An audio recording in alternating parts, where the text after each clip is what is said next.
I'm not going to Nostradilly this, but I have a little bit of a gut feeling on this one. I think that there are world leaders that are currently being backed into a corner that, as corrupt as they can be and as evil as they can be, I think that they are actually hoping to not get into a global military conflict. And the way that they're trying to avoid it is slow walking Trump's return.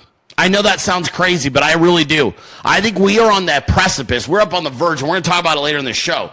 But I think a lot of these global leaders are like, okay, this went too far in the United States of America, and our deep state is pushing for something that a lot of these countries are like, dude, we don't really want nuclear fallout.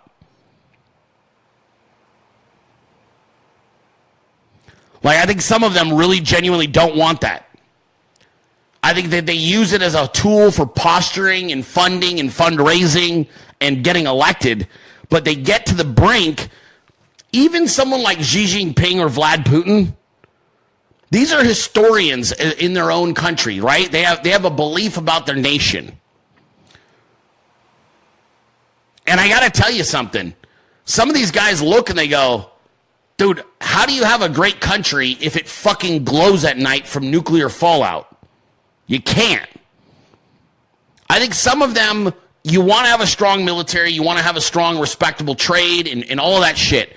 But do you really, really want to get to the point where a guy like Joe Biden is in charge of reining in people who are looking to deliberately launch nukes?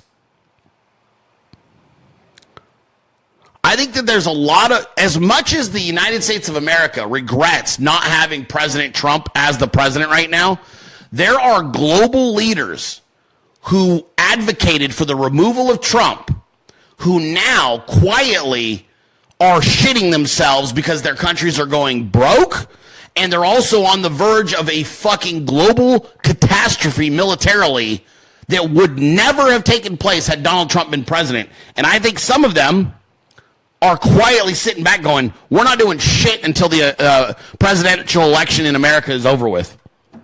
Some of them are trying to speed up for their benefit. Others are trying to slow down going, this is too close. Nobody wants to be the guy that ends up in the history books as the last guy to launch a war because it ended everything.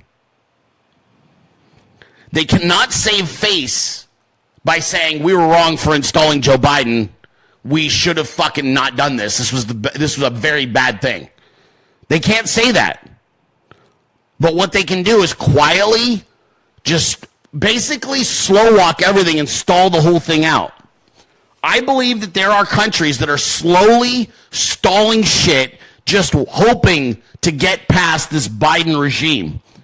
We're not the only ones that recognize this motherfucker is dangerous and crooked and that he's being controlled. Do you guys want to really know what's more dangerous than China controlling Joe? Do you want to know the truth? It was in that meme that I played from Bad Karma. China, scary country. Not really. China's about China. I can live with that. China's about China. Xi Jinping is about the greatness of China. And for that reason, I respect it. I get it. Let me tell you something, though. Have we given a lot of our money to China recently?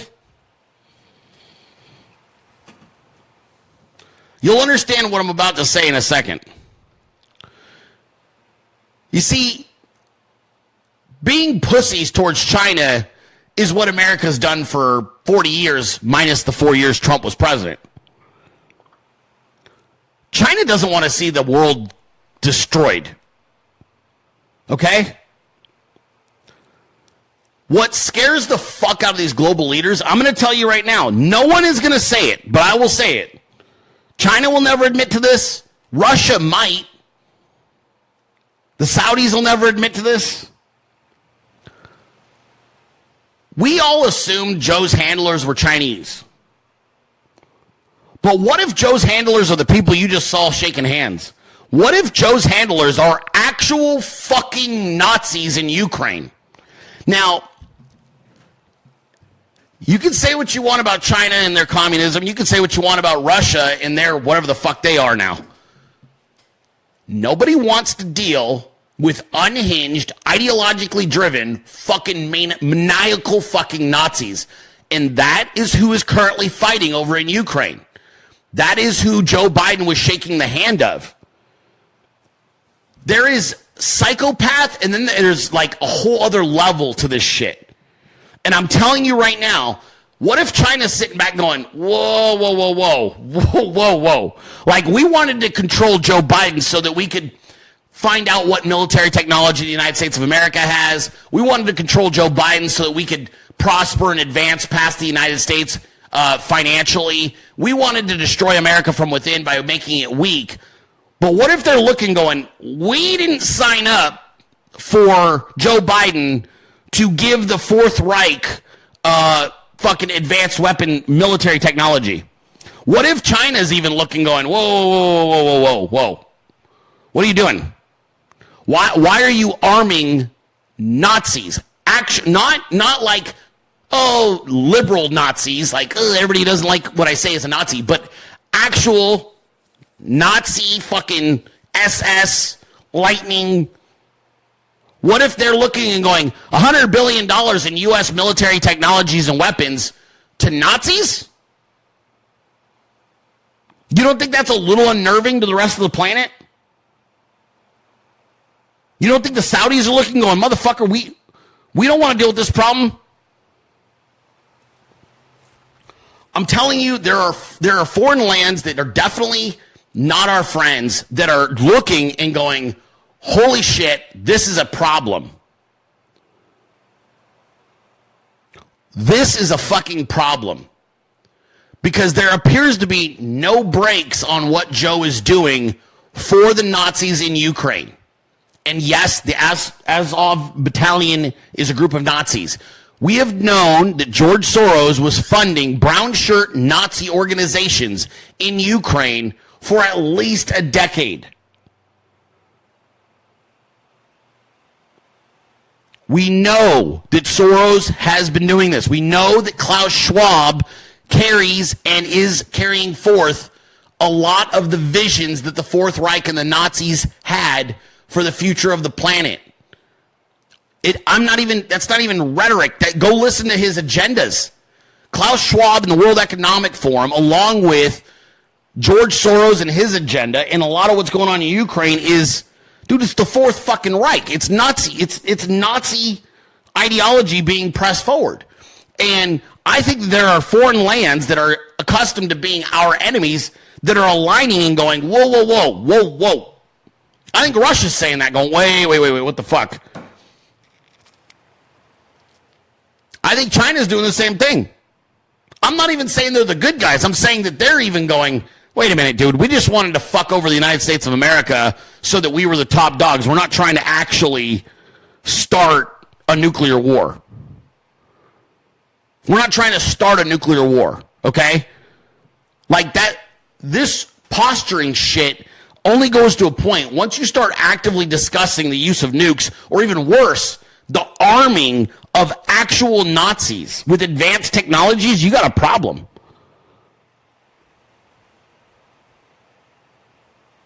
I'm telling you, I think a lot of world leaders are going to try to run out the clock on the Biden administration. I think they're going to they are looking at this, and I pray to God some of them have the sense to reach out to Donald Trump and go, dude, we need this fixed. Like, I think that they want to get back to being civil and negotiating in the way that we always have. I think they want peace for their people.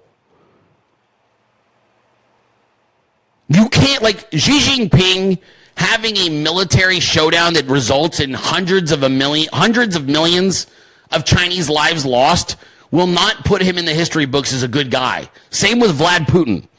At the end of the day, they want to make their nations great for a variety of reasons, but not at a cost that's that high. These guys are historically driven.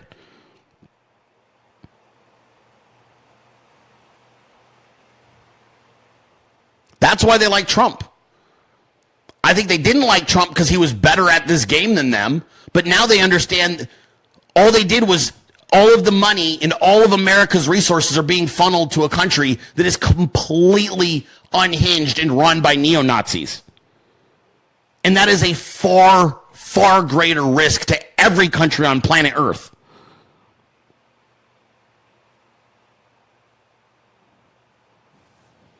I'm telling you, pay attention. This is my gut feeling on this. You know what, though? It also means that there's a very strong likelihood that you're going to have quiet support and an immediate about face should you get President Trump back into office. I think there's going to be a quiet support. Look, it's all fun and games until the weapons are actually pointed at each other's families and households. Do you understand? Like, it's all fun and games until the nukes are actually out. Like, we don't even know how close or how many close calls we're actually having right now. Whether it's with Russia or China or whether it's these Ukrainian cunts doing God knows what. You think you know, but we don't actually know. And I'm telling you, even people in the Middle East, Saudi Arabia, they're looking going, hey, dude, this ain't, we're not fucking down with this. We're not down with this. We'll see. We will see.